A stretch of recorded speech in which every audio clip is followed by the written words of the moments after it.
네, 안녕하세요. 10월 1일이죠. 금요일 방송 녹화하겠습니다. 어, 네, 올라줬으면 좋겠다고 했는데 영상을 요즘에 보시는 분들이 많이 없어서 이렇게 해서 갔다가 이렇게 음봉이 나올 수도 있다라고 말씀을 드렸던 것 같아요. 근데 가지도 못하고 음봉이 나왔습니다.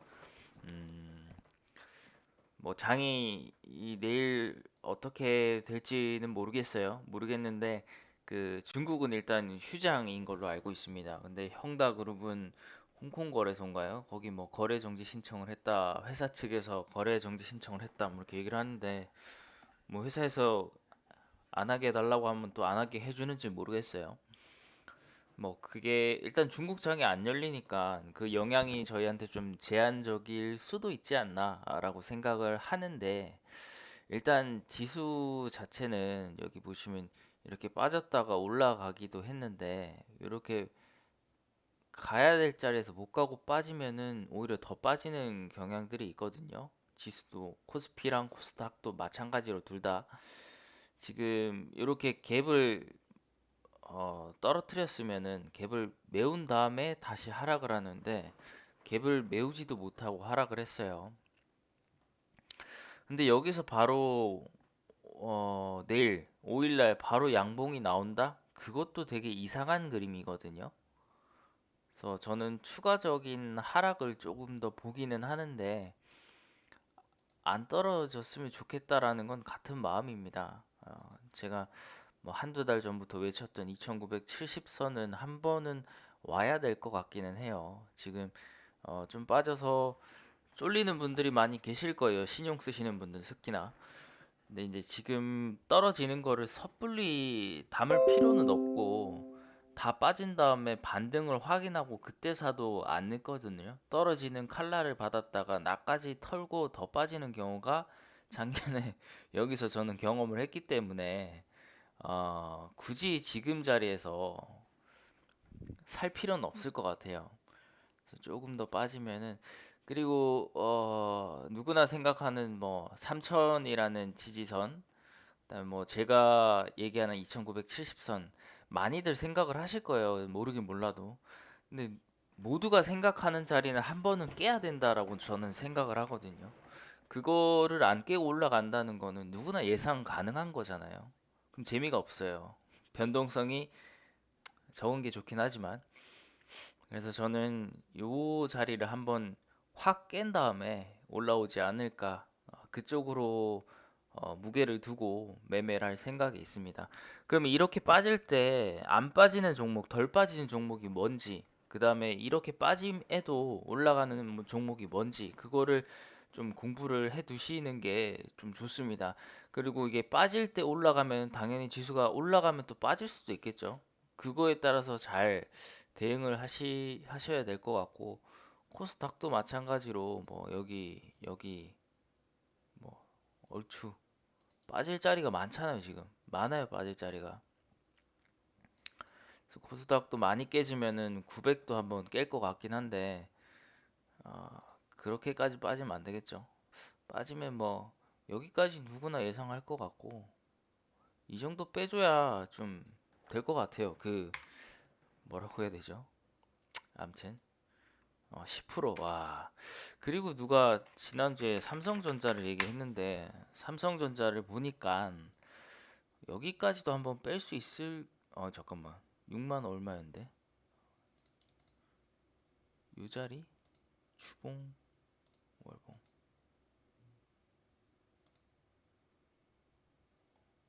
이 정도. 그럼 요거 10% 나오는 것 같은데? 얼추. 그래서 삼성전자가 만약에 더 빠지면은 이렇게 쭉 빠졌다. 이것도 그림이 이상한데. 그냥 넘어갈게요. 어쨌거나 좀 조심하라는 말씀을 장황하게 길게 말씀을 드렸다라고 넘어가겠습니다. 올라가면 좋겠어요, 저도. 올라가면은 요게 또 저항이 될 겁니다. 여기랑 여기. 요렇게 가든지. 가봅시다. 어떻게 가는지. 자, 롯데 정밀화학이 좀 뭐 이렇게 4% 빠졌는데 그동안 롯데가 아니죠. 하나솔루션 4%가 빠졌음에도 이렇게 오른 거에서 뭐 기스도 안 나죠. 얘는 여기서 턴하는 관점으로 보라고 말씀을 드렸고, 턴하는데 21선 잠깐 내려온 거예요. 그리고 더 땡겨 보면은 사실 돈이 들어오고 나서 빠져나간 게 얼마 없습니다. 지금 들어온 게 덩어리가 크죠. 덩어리가 큰데 겨우 이거 빠져나갔어요. 그래서 지수가 이럴 때는 차라리 이런 종목을 얘네들이 들어온 가격보다 싸게 사시는 게 도움이 되실 수가 있습니다. 그러면은 42,000원 선이 되겠죠. 42,000원을 깰 때 외국인과 기관이 매도하지 않고 있다라고 하면은 요거는 저가 매수의 기회가 될 수가 있다라고 말씀을 드릴 수 있겠네요. 부담이 없잖아요. 이런 것들은. 예. 자, 이수학은 고점을 갱신하고, 야, 지수가 이런데도 하루 그냥 쉬었어요. 갭 하락을 한 다음에 양봉이 나온 셈이죠. 시가가 마이너스 1.96인데 종가가 마이너스 1.40이면은 갭 하락한 거보다 높게 올라와서 마감을 했다. 지금 여기도 거래가 들어온 다음에 빠지고 들어온 다음에 빠질 수도 있어요. 과거 전력이 있기 때문에. 그래서 추격 매수 하실 필요는 전혀 없다. 지수 자체가 좋은 게 아니기 때문에. 그래프톤은 21선 위에서 계속 버티고 있다. 돈이 계속 의무적으로 그냥 기계적으로 들어오는 것 같아요. 롯데정밀화학도 이렇게 가다가 빠지는데 외국인이 많이 빠져서 조금 걱정을 했는데 좀 또 사더라고요. 어쨌거나 뭐 이거를 차트적으로 보시겠다라고 하시면은 뭐 89,000원은 하나 그을 수도 있을 것 같고요. 87,000원은 하나 그을 수도 있을 것 같은데 사실상 9만 원을 봐야 될 것 같아요. 9만 원 깨면은 끊는 게 맞을 것 같습니다. 이성적으로. SK이노베이션도 외국인이 계속 담아주고 있습니다. 정말 지루하고 재미없을 종목이라고 말씀드린 게 무색하게끔 계속 올라가는 모습을 좀 봤어요, 최근에. 얘도 뭐 차트적으로 부담이 없으니까 얘네가 들어온 가격 밑에서 혹시나 자리를 준다라고 하면은 뭐 얼추 한 26만 원 볼까요? 26만 원 밑으로 주가는 빠졌는데 외국인과 기관이 팔고 있지 않다라고 하면은 이 친구도 여전히 좀 유효한 종목이 될 것 같고요.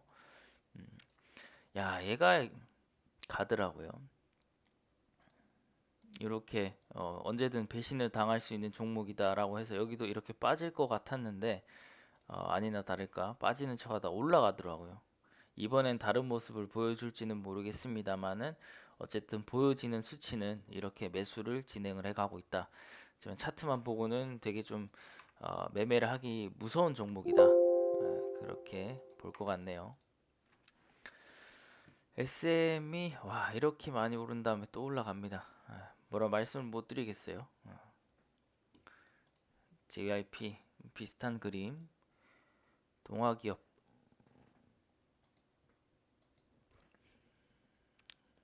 10월 1일 날 또 고점을 갱신을 했네.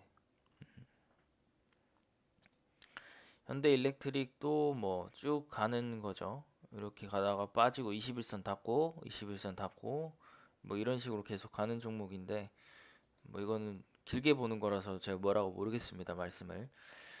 자, 그리고 종목이 장이 안 좋아서 없어요. 없는데 유일하게 딱 하나 나오는 게 현대해상입니다. 현대해상을 진짜 오래전부터 말씀을 드렸어요. 와이프 계좌 이제 한 6% 정도 될 겁니다. 6에서 8% 정도 수익일 거예요. 진짜 안 가는 진짜 더러운 종목. 자, 월봉 자체가 굉장히 바닥입니다. 부담이 없어요. 부담이 없고 주가가 빠진다고 해도 부담이 없습니다. 지수가 빠진다고 해도 부담이 없어요. 지수 빠진다고 해봤자 얼마나 빠지겠어요. 그냥 21선 깨면 손절 치면 됩니다. 이거는 그냥 그렇게 보시면 돼요.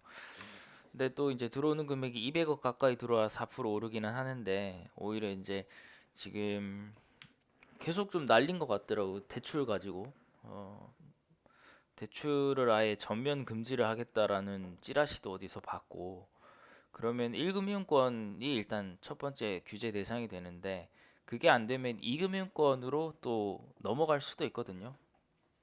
금리 인상기랑 뭐 대출 규제랑 여러 가지 맞물려서 이게 올라가는 건지 어떤 건지 모르겠어요. 제가 뉴스를 본다든지 이 현대해상에 대해서 따로 공부를 한 게 아니기 때문에. 근데 차트만 봤을 때는 괜찮은 종목이고 괜찮은 자리다 이렇게 생각이 좀 듭니다. 연기금이 금요일 날 143억 중에 연기금이 124억이 들어왔어요. 그래서 저는 시간이 조금 걸려도 이 전 고점을 뚫는다는 거에 베팅을 좀 해볼 만할 것 같은데 좀 느려도 좀 덜 잃는 매매를 하고 싶다 하시는 분들은 현대해상 쪽도 나쁘지 않아 보입니다. 기관들도 아마 판단했을 때 이만큼 싸면서 좀 덜 하락할 것 같은 종목이 얘밖에 없어서 사지 않았나? 라는 생각도 좀 들거든요. 그래서 요거를 좀 눌림을 주면은 들어온 자리가 이렇게 있잖아요. 딱 이 자리 밑으로 여기랑 여기 여기 세 개인데 여기 들어온 자리 밑에 여기 지켰잖아요. 그러면은 그냥 요거는 요렇게 보시면 될 것 같아요. 폭이 그렇게 많지 않기 때문에 그러면 일단 저도 알람은 26,200원에 좀 걸어 보겠습니다. 300원 빠지면 바로 도착하거든요. 그만큼 부담이 좀 적어 보여서 26,200원. 혹시나 시간에 올랐나 잠깐 볼게요. 잠깐만.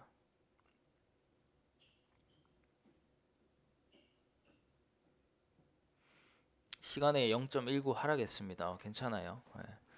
그래서 좀 볼 수 있지 않을까. 여기서 만약에 우리 외국인 형님들까지 같이 가세를 한다면 보면은 이렇게 움직이는 동안 외국인이 계속 팔았고 기관은 계속 샀어요. 근데 여기서 외국인이 다시 매수로 전환을 해주면은 쭉 올라갈 수가 있습니다.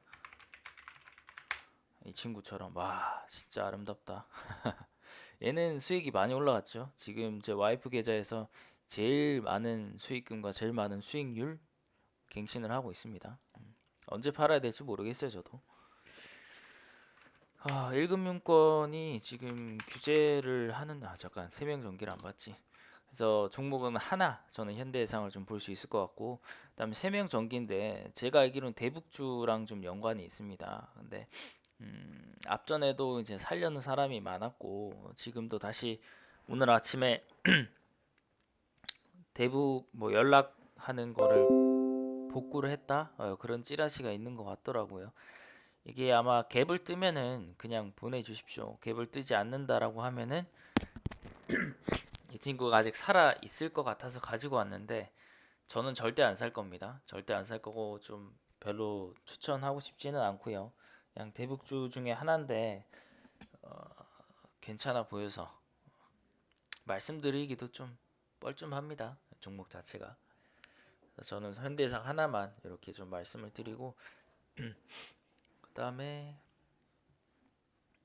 금융주가 괜찮은데 자 일단은 여기까지 하고 제가 계속 말씀드리는 게 은행 보험 계속 말씀드렸어요. 현대해상 들어왔고 은행 보험 화학 에너지 그다음에 뭐죠?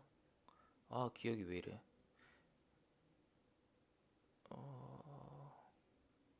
항공 여행 이렇게 말씀드렸는데 KB금융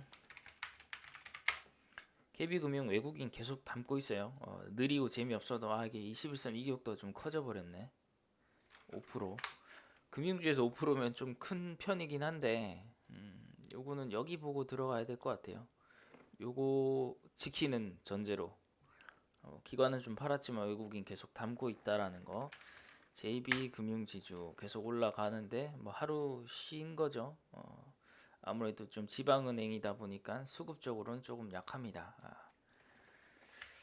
그다음에 BNK는 기관이 좀 계속 들어오고 있어요. 그다음에 신한지주 괜찮죠? 21선 딱 붙어 있어서 괜찮아 보입니다. 이런 것들 우리금융지주 여긴 좀 그러네요. 별로. 그리고 대한항공을 좀 말씀드리고 싶은데 요거 되게 지수가 난해한 와중에서도 이렇게 쭉 올라왔다가 이쁘게 기간 조정과 살짝의 가격 조정을 받고 있어요. 21선 이제 막 닿으면은 다시 한번 또 올라가지 않을까 생각을 합니다. 올라가는 폭은 요거 정도. 자, 그러면은 4%, 4%, 4%. 그러면 4%짜리 상승이 한번 나온다라는 시나리오를 저는 그리고 있는데 지금 이 자리에서 바로 4%가 나오지는 않을 거예요. 그래서 따지면은 한 요 정도 요 정도 한 이틀에 걸쳐서 살짝 살짝 올라왔다가 갑자기 4%짜리 슈팅이 나온다라는 게 제 머릿속에 있는 그림인데 갈지 안 갈지는 모릅니다. 근데 지수가 이런 와중에도 선방을 하고 있고 계속 외국인과 기관이 사고 있기 때문에 그런 시나리오를 짜 보는 거고 그거에 따라서 대응을 하는 거예요. 근데 생각한 거대로 안 가면은 당연히 매수를 안 하겠죠. 그래서 다른 오해는 없으셨으면 좋겠고 그만큼 지금 지수 상황에서 부담이 덜하다라는 쪽으로 말씀을 드립니다. 아시아나는 별로인 것 같던데 일단 제 눈에는 이쪽 섹터는 대한항공밖에 안 보여요. 근데 만약에 대한항공이 간다면 이때처럼 아시아나가 더 가지 않을까라는 생각도 해보지만 뭐 이렇게 크게 가는 거 노리다가 크게 또 골로 간 적이 있어서 저는 안전하게 덜 먹어도 이 친구로 갈 것 같아요. 대한항공. 그다음에 금융 아까 잠깐 봤고 항공, 여행 참 좋은 여행. 좀 깨지는 모습이죠. 수급이 없어서 저는 일단 별로 사고 싶지 않습니다. 저는 얘밖에 일단 보이진 않고 그다음에 화학은